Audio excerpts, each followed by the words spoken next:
Cosmetic pigments are coloring agents used in makeup products such as nail polish, lipstick, eyeshadow, lip gloss, soap, and other cosmetics. These pigments are quite expensive and not easily available in local markets.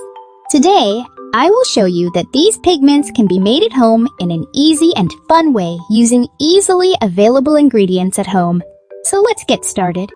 First, take a 1 teaspoon of ready-made aloe vera gel in a bowl, then add 1 teaspoon of food color and mix well. This food color is easily available in supermarkets for 5 to 10 rupees. When you're done mixing, add 2 to 3 drops of any facial oil that you have. I am adding almond oil. Now add 1 tablespoon of baby powder or starch and mix well.